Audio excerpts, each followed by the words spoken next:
Good morning, everybody. I'm Lloyd Skinner. I'm the CEO and CEO of greyfly.ai. We've created an intelligent project prediction platform that provides delivery intelligence to executives to increase project success.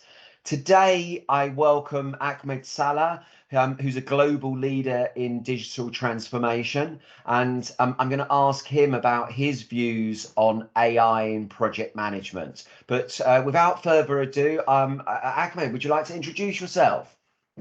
Thank you, Lloyd. Thank you very much. I work as a Senior Director of Knowledge Management, Projects and Operational Excellence at Khatib and Alami. I'm also teaching at Heriot-Watt University. I teach digital leadership and digital business strategy.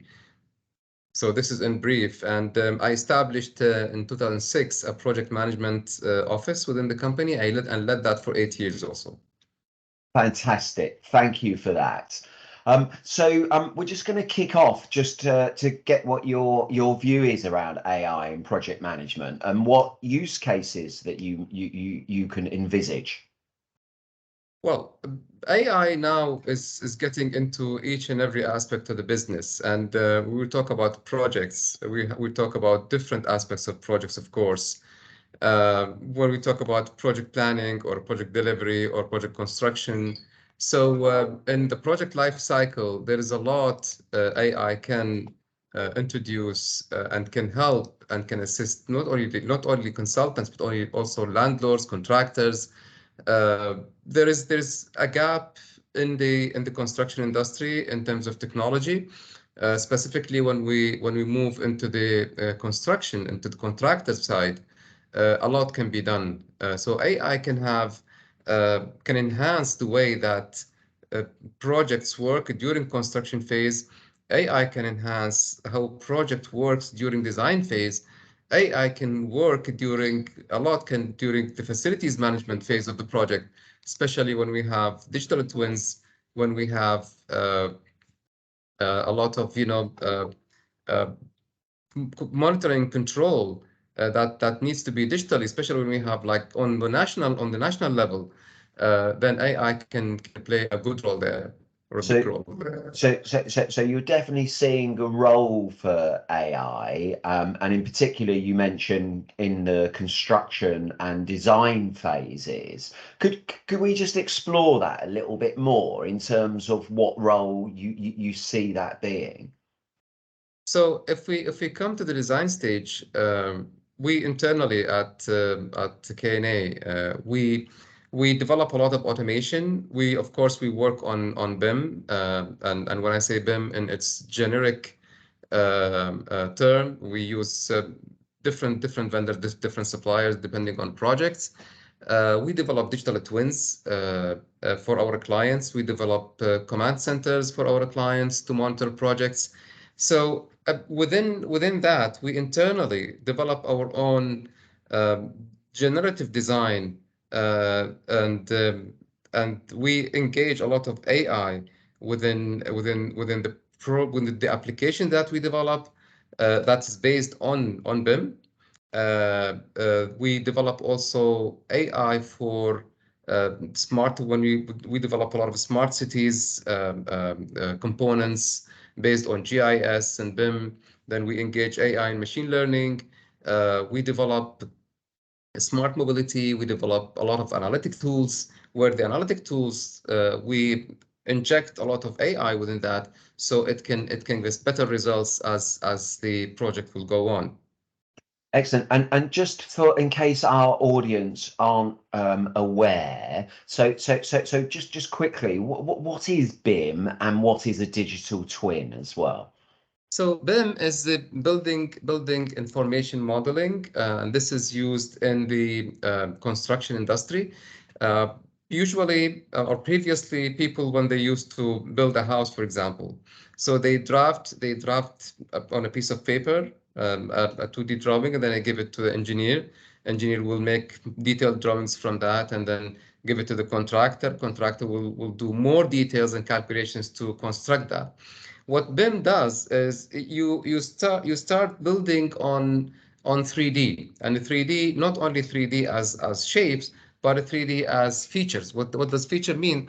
It means that the wall that you build, it knows that this is a block wall, 200 millimeters, for example, and with the finishing, and you specify all this. So you put a wall, it puts the wall with everything, and you can easily quantify that. The digital twin is when you build an environment, you build a building, for example, or a complex, or a plant, or anything, and you start designing it in BIM, and then during construction, you keep the BIM model, which is the digital twin, and then you start constructing the physical twin. And then you put in the physical twin, when you finish, you put a lot of IoTs, the Internet of Things devices, where they have sensors, they send back signals to the digital twin. So anything happens with the physical twin, you can know it with the digital twin. Sounds fantastic. So to a layman, the BIM is almost the high-level design that is then transposed into this digital twin that you then build out, and then you manage between the two and learn between the two. Sounds fantastic. I can imagine in the software world, something like that would be extremely useful as well. So without further ado, if we just move on then. So it sounds like you guys are already applying AI in lots of places. What sort of benefits do you see from that application? Well, to be honest, the benefits of AI are limitless. So let's take AI during construction, specifically when you want to anticipate risks. So and during construction, AI can help in predicting risks that can happen on projects. So, for example, if you take any application that works like Autodesk Field on others, and you implement it, deploy it on a project that is under construction. So based on the behavior of the project during the phases that you're in, for example, you submitted, or the contractor submitted more than one time the submittal that is delayed or that is not complete, or so the AI will come and say, okay, so we predict that next time the contractor will submit, it will be incomplete, it will delay you for 10 days, for example. So this means that there's a loss in value for money of the project for this amount of money.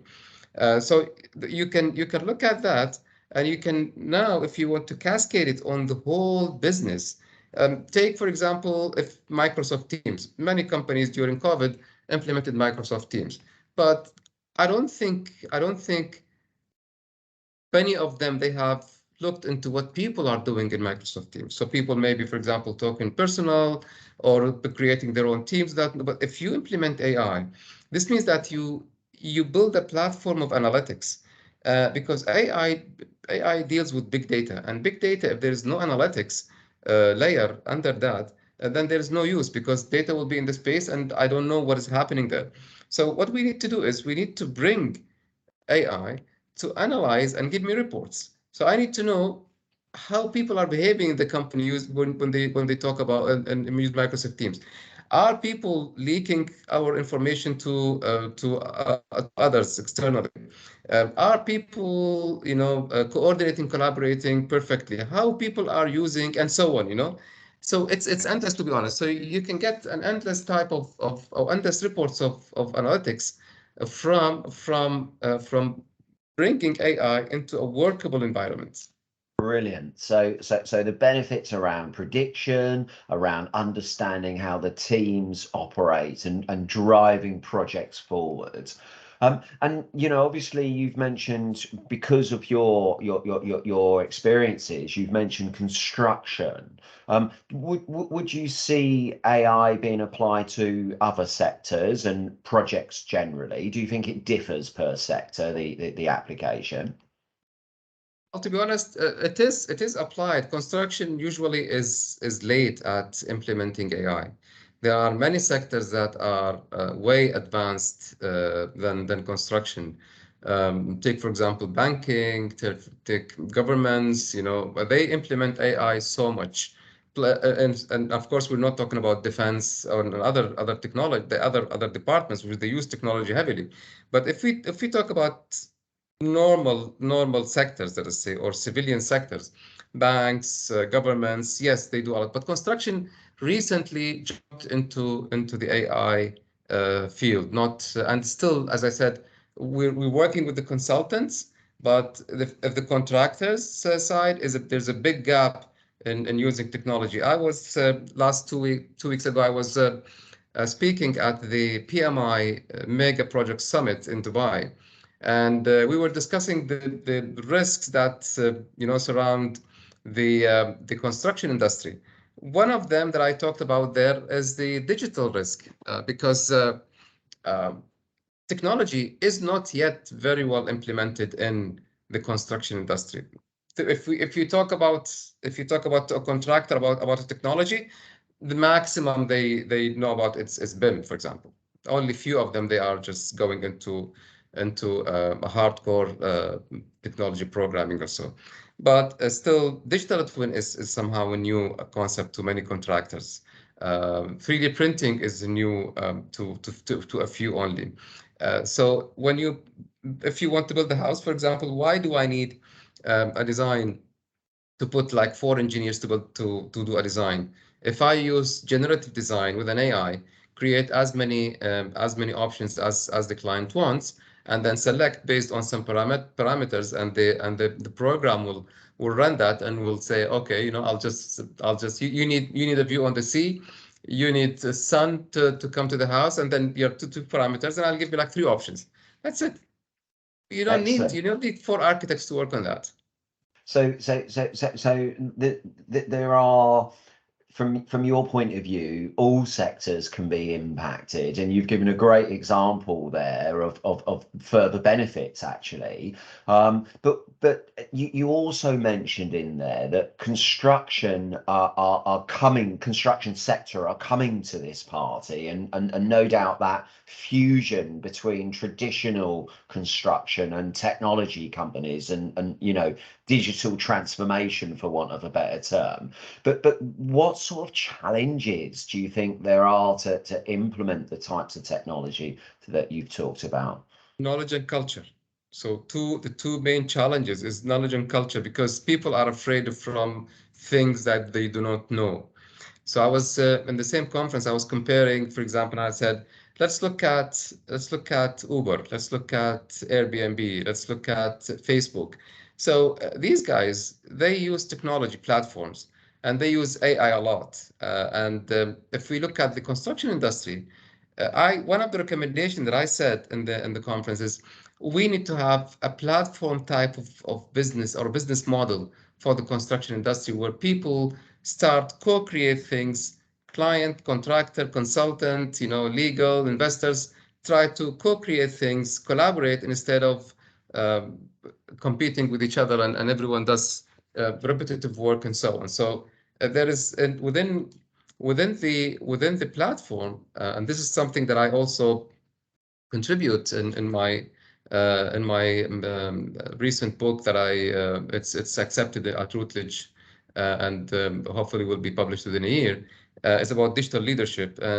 This is something that I also propose, is to create an intelligent equilibrium within the platform, where all players they work, but it has to be stabilized.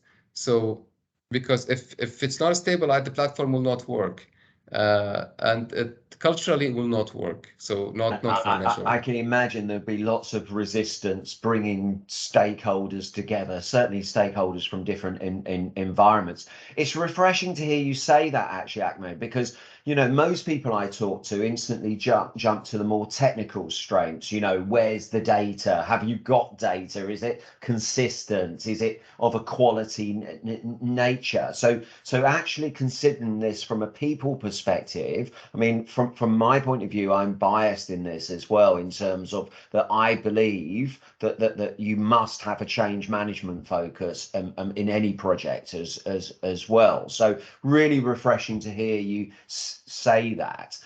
If we then start talking about, well, how do we actually make this happen? What sort of actions do you think a company could undertake to move forward with AI in project management? Yeah, that's a good question, Lloyd. Um, any change management or any strategy that companies try to implement, if they don't take into consideration the cultural transformation aspect, it will fail. We know that 70% of digital transformation fail because of this. And as Peter Drucker previously said, culture eats strategy for breakfast. This is not, not just a saying that we hear and laugh about it, but it's real. And I face it every day because for the past 2-3 years, I've been involved into implementing changes, and many of them are digital changes. You need time. It has to be first, has to come, any change in technology has to come from the top of the company. So it has to be from the CEO, from the board, and never from the IT, because IT people, they focus on technology part and the technical part. But the overall strategy, it has to come from somebody who looks at the company on the bigger picture, because at the end, companies are made up of people. And if we don't take care of how we can transform people, then we will fail. Uh, and the structure of the company need to be adapted. So if we also change people and we want to put them into the technology and the AI, and we don't have experts in the AI and technology, then there's no use. So we need to bring new people, and then we need to develop our own also. So if you only bring new people, the existing people in the company staff, they will feel that, why the company is only bringing new people and they will get rid of us. But if you bring new people and then train within the company, train a lot of people within the staff, then people will engage. They will feel that they're empowered. They've been taken care of. So this is the second step.